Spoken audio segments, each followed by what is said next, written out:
जय श्री कृष्णा।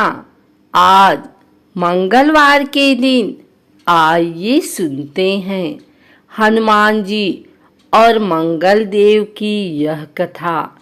कुंडलपुर नामक एक नगर था। उसमें नंदा नामक एक ब्राह्मण रहता था। भगवान की कृपा से उसके पास सब कुछ था, फिर भी वह दुखी था। इसका कारण यह था कि ब्राह्मण की स्त्री सुनंदा की कोई संतान न थी। सुनंदा पतिव्रता थी, भक्ति पूर्वक श्री हनुमान जी की आराधना करती थी। मंगलवार के दिन व्रत करके अंत में भोजन बनाकर हनुमान जी का भोग लगाने के बाद स्वयं भोजन करती थी। एक बार मंगलवार के दिन ब्राह्मणी गृह कार्य की अधिकता के कारण हनुमान जी को भोग न लगा सकी, तो इस पर उसे बहुत दुख हुआ। उसने कुछ भी नहीं खाया और अपने मन में प्रण किया कि अब तो अगले मंगलवार को ही हनुमान जी को भोग लगाकर अंजल ग्रहण करूंगी। ब्राह्मणी सुनंदा प्रतिदिन भोजन बनाती, श्रद्धापूर्वक पति को खिलाती, परंतु स्वयं भोजन नहीं करती और मन ही मन श्री हनुमान जी की आराधना करती थी। इसी प्रकार 6 दिन गुजर गए और ब्राह्मणी सुनंदा अपने निश्चय के अनुसार भूखी प्यासी निराहार रही। अगले मंगलवार को ब्राह्मणी सुनंदा प्रातःकाल ही बेहोश होकर गिर पड़ी। ब्राह्मणी सुनंदा की इस असीम भक्ति के प्रभाव से श्री हनुमान जी बहुत प्रसन्न हुए और प्रकट होकर बोले, सुनंदा, मैं तेरी भक्ति से बहुत प्रसन्न हूँ, तू उठ और वर मांग। सुनंदा अपने आराध्य देव श्री हनुमान जी को देखकर आनंद की अधिकता से विह्वल हो श्री हनुमान जी के चरणों में गिरकर बोली, हे प्रभु, मेरी कोई संतान नहीं है, कृपा करके मुझे संतान प्राप्ति का आशीर्वाद दें। आपकी अति कृपा होगी। श्री महावीर जी बोले, तेरी इच्छा पूर्ण होगी। तेरी एक कन्या पैदा होगी, उसके अष्टांग प्रतिदिन सोना दिया करेंगे। इस प्रकार कहकर श्री महावीर जी अंतर ध्यान हो गए। ब्राह्मणी सुनंदा बहुत हर्षित हुई और सभी समाचार अपने पति से कहा।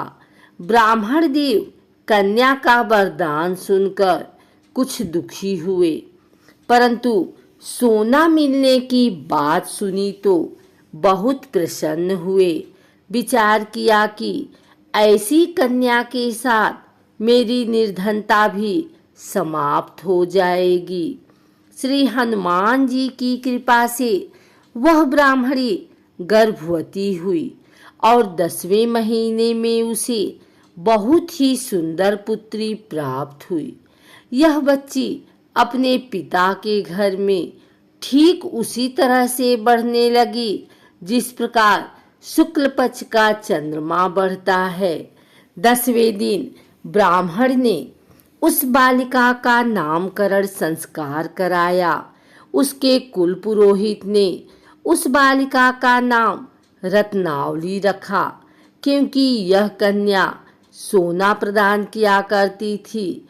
इस कन्या ने पूर्व जन्म में बड़े ही विधान से मंगल देव का व्रत किया था। रत्नावली का अष्टांग बहुत सा सोना देता था। उस सोने से नंदा ब्राह्मण बहुत ही धनवान हो गया। अब ब्राह्मणी भी बहुत अभिमान करने लगी। समय बीतता रहा। अब रत्नावली 10 वर्ष की हो चुकी थी। एक दिन जब नंदा ब्राह्मण प्रसन्नचित्त था, तब सुनंदा ने अपने पति से कहा, मेरी पुत्री रत्नावली विवाह के योग्य हो गई है, अतः आप कोई सुंदर तथा योग्य वर देखकर इसका विवाह कर दें। यह सुन ब्राह्मण बोला, अभी तो रत्नावली बहुत छोटी है। तब ब्राह्मणी बोली, शास्त्रों की आज्ञा है कि कन्या 8वें वर्ष में गौरी, 9 वर्ष में राहिणी, 10वें वर्ष में कन्या, इसके पश्चात रजस्वला हो जाती है। गौरी के दान से पाताल लोक की प्राप्ति होती है, राहिणी के दान से बैकुंठ लोक की प्राप्ति होती है, कन्या के दान से इंद्रलोक के सुखों की प्राप्ति होती है। अगर हे पति देव रजस्वला का दान किया जाता है तो घोर नरक की प्राप्ति होती है। इस पर ब्राह्मण बोला, अभी तो रत्नावली मात्र 10 ही वर्ष की है और मैंने तो 16-16 साल की कन्याओं के विवाह कराए हैं, अभी जल्दी क्या है। तब ब्राह्मणी सुनंदा बोली, आपको तो लोभ अधिक हो गया लगता है। शास्त्रों में कहा गया है कि माता पिता और बड़ा भाई रजस्वला कन्या को देखते हैं तो वह अवश्य ही नरकगामी होते हैं। तब ब्राह्मण बोला, अच्छी बात है, कल मैं अवश्य ही योग्य वर की तलाश में अपना दूत भेजूंगा।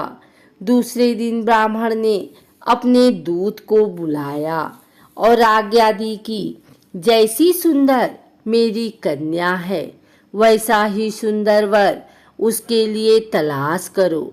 दूत अपने स्वामी की आज्ञा पाकर निकल पड़ा। पंपई नगर में उसने एक सुंदर लड़के को देखा। यह बालक एक ब्राह्मण परिवार का बहुत गुणवान पुत्र था। इसका नाम सोमेश्वर था। दूत ने इस सुंदर व गुणवान ब्राह्मण पुत्र के बारे में अपने स्वामी को पूर्ण विवरण दिया।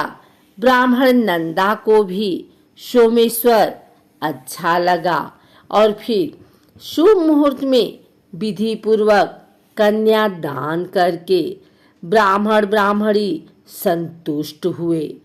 परंतु ब्राह्मण के मन तो लोभ समाया हुआ था। उसने कन्यादान तो कर दिया था, पर वह बहुत खिन्न भी था। उसने विचार किया कि रत्नावली तो अब चली जावेगी और मुझे इससे जो सोना मिलता था वह अब नहीं मिलेगा। मेरे पास जो धन था कुछ तो इसके विवाह में खर्च हो गया और जो शेष बचा है वह भी कुछ दिनों पश्चात समाप्त हो जाएगा। मैंने तो इसका विवाह करके बहुत बड़ी भूल कर दी है। अब कोई ऐसा उपाय हो कि रत्नावली मेरे घर में ही बनी रहे, अपनी ससुराल ना जावे। लोभ रूपी राक्षस ब्राह्मण के मस्तिष्क पर छाता जा रहा था। रात भर अपनी सैया पर बेचैनी से करवटें बदलते बदलते उसने एक बहुत ही क्रूर निर्णय लिया। उसने विचार किया कि अब रत्नावली को लेकर उसका पति सोमेश्वर अपने घर के लिए जाएगा तो वह मार्ग में छिपकर सोमेश्वर का वध कर देगा और अपनी लड़की को अपने घर ले आवेगा, जिससे नियमित रूप से उसे सोना भी मिलता रहेगा और समाज का कोई मनुष्य उसे दोष भी नहीं देगा। प्रातः काल हुआ तो नंदा और सुनंदा ने अपने जमाई तथा लड़की को बहुत सारा धन देकर विदा किया। सोमेश्वर अपनी पत्नी रत्नावली को लेकर ससुराल से अपने घर की तरफ चल दिया। ब्राह्मण सुनंदा महालोभ के वशीभूत हो अपनी मति खो चुका था। पाप पुण्य को उसे विचार न रहा। अपने भयानक व क्रूर निर्णय को कार्य रूप देने के लिए उसने अपने दूत को मार्ग में अपने जमाई का वध करने के लिए भेज दिया था, ताकि रत्नावली से प्राप्त होने वाला सोना उसे हमेशा मिलता रहे और वो कभी निर्धन न हो। ब्राह्मण के दूत ने अपने स्वामी की आज्ञा का पालन करते हुए उसके जमाई सोमेश्वर का मार्ग में ही वध कर दिया। समाचार प्राप्त कर ब्राह्मण नंदा मार्ग में पहुंचा और रुदन करती अपनी पुत्री रत्नावली से बोला, हे पुत्री, मार्ग में लुटेरों ने तेरे पति का वध कर दिया है। भगवान की इच्छा के आगे किसी का कोई वश नहीं चलता है। अब तू घर चल, वहां पर ही रहकर शेष जीवन व्यतीत करना। जो भाग्य में लिखा है वही होगा। अपने पति की अकाल मृत्यु से रत्नावली बहुत दुखी हुई। करुण क्रंदन व रुदन करते हुए अपने पिता से बोली, हे पिताजी, इस संसार में जिस स्त्री का पति नहीं है उसका जीना व्यर्थ है। मैं अपने पति के साथ ही अपने शरीर को जला दूंगी और सती होकर अपने इस जन्म को, माता पिता के नाम को तथा सास ससुर के यश को सार्थक करूंगी। ब्राह्मण नंदा अपनी पुत्री रत्नावली के वचनों को सुनकर बहुत दुखी हुआ। विचार करने लगा, मैंने व्यर्थ ही जमाई वध का पाप अपने सिर लिया। रत्नावली तो उसके पीछे अपने प्राण तक देने को तैयार है। मेरा तो दोनों तरफ से मरण हो गया।